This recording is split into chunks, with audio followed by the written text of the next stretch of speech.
Salam alaikum, mes chéris. Je vous souhaite une agréable journée pluvieuse. Le temps est très doux et ça nous permet de parler des choses un peu fort parce que comme les cœurs sont apaisés, la dernière fois on a parlé de la relation belle-mère-belle-fille et nous sommes beaucoup apaisantis sur les belles-filles. Et aujourd'hui c'est encore le cas.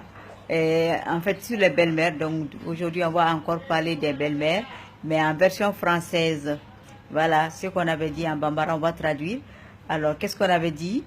On avait demandé à nos belles-mères, à nos mamans, à nos secondes et premières mamans, aux femmes les plus importantes de la vie de nos maris, de nos hommes, d'être conciliantes, d'être tolérantes, d'essayer d'avoir un esprit ouvert, de ne pas essayer de faire les choses à l'ancienne. Oui, autrefois, on travaillait pour sa belle-mère, on pilait pour sa belle-mère, on faisait le linge pour sa belle-mère. Mais aujourd'hui, les temps ont changé, les gens ont étudié, les enfants sont devenus plus paresseux. Voilà, donc ça ne veut pas dire qu'il ne faut pas le faire. Mais c'est que si on demande maintenant aux belles filles de faire ce que nos mamans ont fait, ça va être très compliqué. Parce que maintenant, les gens se marient tard et ils ont le temps de développer leur propre personnalité et d'avoir vraiment leurs propres idées des relations, voilà, de la relation entre belle-mère et belle-fille. Donc, plus tu es exigeante avec ta belle-fille, plus les choses sont compliquées. Il ne s'agit pas non plus de la laisser faire ce qu'elle veut, mais il faut rester dans les limites. Il ne faut pas faire comme avant. Autrefois, nos belles-mères, c'était nos mamans. Plus que ça même. Mais aujourd'hui, la belle-mère doit comprendre que les choses ont changé. Les esprits ont évolué. Je ne dirais pas en bien, pas forcément, mais les jeunes d'aujourd'hui sont beaucoup moins tolérants et n'ont pas assez d'énergie, n'ont pas assez de courage et sont surtout paresseux. Donc si vraiment tu veux une bonne entente entre ton fils et toi, tu veux vraiment avoir l'amour de tes petits-enfants, parce que si tu n'aimes pas la mère d'une personne, elle ne peut pas t'aimer. Voilà, si tu veux avoir l'amour de tes petits-enfants, il faut fermer les yeux sur beaucoup de choses. Laissez les belles filles aller à l'école. Laissez vos belles filles chercher leur diplôme. Laissez-les voyager. Laissez-les, n'exigez pas que ce soit elles qui préparent et que vous ne mangez pas les plats de la bonne. Rares sont les belles filles de nos jours qui savent préparer comme il faut. Même si elles préparent, ça ne sera pas comme tu le souhaites. Donc laisse-la un peu de liberté.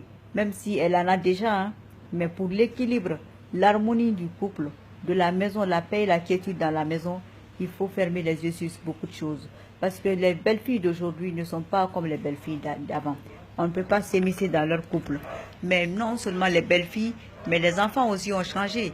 Autrefois, les enfants étaient prêts à se battre pour leur maman, à protéger leur maman. Et aujourd'hui, je ne dis pas que ce n'est pas le cas, mais ce n'est pas avec la même intensité. Ton fils, il t'aime, il t'adore, mais le jour où tu vas porter et tu commences à porter des jugements ou des remarques sur sa femme, tu vas constater tout de suite que sa mine va changer. Alors là, ça, c'est pas une bonne chose dans la maison.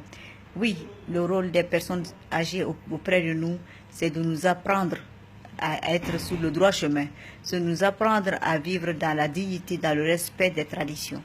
Mais aujourd'hui, nous sommes à cheval sur les traditions et le modernisme. Et alors nous devons faire des efforts pour se supporter les unes des autres. Oui, écoutez vos mamans comme vous écoutez vos belles-mères comme vous écoutez vos mamans.